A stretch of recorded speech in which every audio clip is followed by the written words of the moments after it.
नमस्कार दोस्तों और प्यारे बच्चों, स्वागत है आपका ब्रिजमोहन मैथ्स में।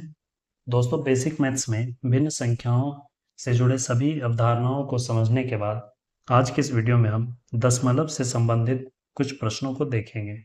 दशमलव से संबंधित प्रश्नों को देखते हुए दशमलव से संबंधित कंसेप्ट्स को भी हम समझ लेंगे। तो आइए दोस्तों और बच्चों, इन प्रश्नों को देखते हुए दशमलव के कंसेप्ट्स को भी, डेसिमल के कंसेप्ट्स को भी हम सीखते हैं। यह एक्सरसाइज एनसीईआरटी की बुक से है। प्रश्न है, दशमलव का प्रयोग कर रुपए में बदलना। पहला है 5 पैसा। 5 पैसा को रुपया में बदलना है। 100 पैसा बराबर होता है 1 रुपया, यानी कि 1 पैसा बराबर हो जाएगा 1/100 रुपया। पैसा को अगर हम रुपया में बदलना चाहें तो उसमें हम 100 से डिवाइड करेंगे।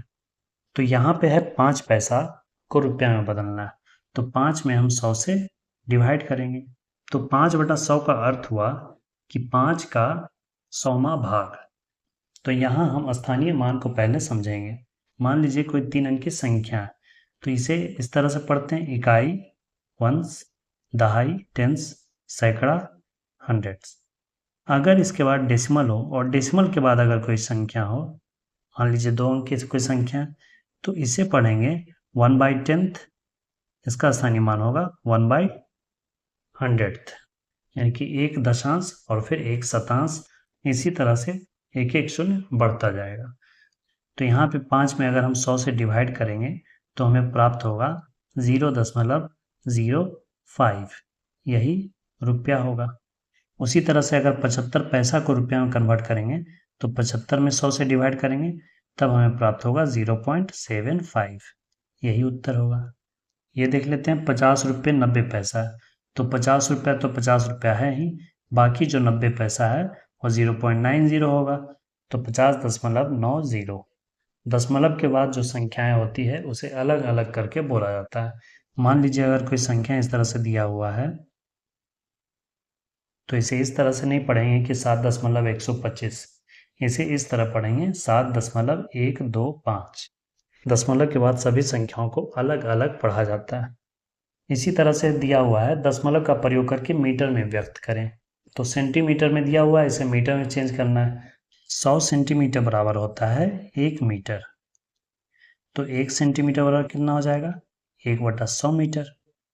तो इसी तरह से सेंटीमीटर को मीटर में चेंज करने के लिए क्या करेंगे? 100 से डिवाइड करेंगे। तो 15 सेंटीमीटर को मीटर में अगर चेंज करना है तो 15/100, तो आ जाएगा 0.15 मीटर। अब यहाँ 419 है, तो 419 में 100 से डिवाइड करेंगे, तब हमें क्या प्राप्त होगा? 2 शून्य है तो 2 अंकों के बाद दशमलव देंगे, 4.19 मीटर। इसी तरह से है, दशमलव का प्रयोग करके सेंटीमीटर में ज्ञात करना है। मिलीमीटर दिया हुआ है, उसे सेंटीमीटर में कन्वर्ट करना है। अब 10 mm बराबर होता है, 10 मिलीमीटर बराबर होता है 1 सेंटीमीटर, यानी कि 1 मिलीमीटर बराबर कितना हो जाएगा? 1/10 सेंटीमीटर। तो मिलीमीटर को सेंटीमीटर में चेंज करने के लिए क्या करेंगे? 10 से डिवाइड करेंगे। तो 5 मिलीमीटर है, तो इसे सेंटीमीटर में चेंज करने के लिए 5/10 सेंटीमीटर, तो आ जाएगा 0.5।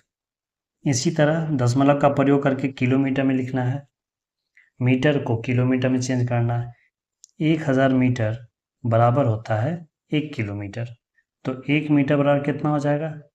1/1000 किलोमीटर, यानी कि मीटर को अगर किलोमीटर में चेंज करना है तो उसमें हम 1000 से डिवाइड करेंगे। 8 मीटर को किलोमीटर में चेंज करना है तो 8/1000 किलोमीटर, जो कि आ जाएगा 0.008।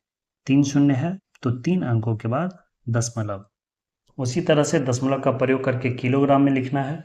1000 ग्राम बराबर 1 किलोग्राम होता है, तो 1 ग्राम बराबर 1/1000 किलोग्राम हो जाएगा, यानी कि ग्राम को किलोग्राम में चेंज करने के लिए हम 1000 से डिवाइड करेंगे, तो 2 ग्राम बराबर हो जाएगा 2/1000 किलोग्राम, तो ये आ जाएगा 0.002। इसमें देखिए दशमलव का जोड़ ज्ञात करना है। 0.007 प्लस 8.5 प्लस 30.08, इसे हमें ऐड करना है। तो इसे देखिए इस तरह से हम लिखेंगे 0.007, इसे लिखेंगे 0.007।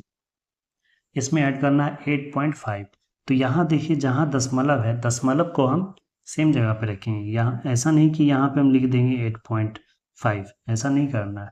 ऐसा करेंगे तो गलत हो जाएगा। हमें यहाँ पे दशमलव को लाना है। दशमलव की इधर है 8 और दशमलव की इधर है 5, यानी कि इकाई के स्थान पे हमें इकाई को रखना है और दशमलव के स्थान पे दशमलव को और 1/10 के स्थान पे 1/10 को रखना है। अब यहाँ देखिए इकाई के स्थान पे 0 है और दहाई के स्थान पे 3 है, तो उसे हम इस तरफ ही लिखेंगे 3030 दशमलव 0.8। अब इसे हम ऐड करेंगे। यहाँ पे कुछ नहीं है तो 0 लिखेंगे, यहाँ कुछ नहीं है 0 लिखेंगे, यहाँ कुछ नहीं है 0 लिखेंगे। अब इस तरह से अब हम इसे जोड़ेंगे। यह दशमलव एक जगह ही होना चाहिए, एक लाइन में। अब इसे जोड़ने पे 7 आएगा, यहाँ 8 आएगा, यहाँ 5 आएगा, ये दशमलव यहाँ पे रहेगा, ये 8 रहेगा और ये 3 रहेगा। तो इस तरह इसे जोड़कर प्राप्त हो जाएगा 38.587। यही इसका उत्तर होगा।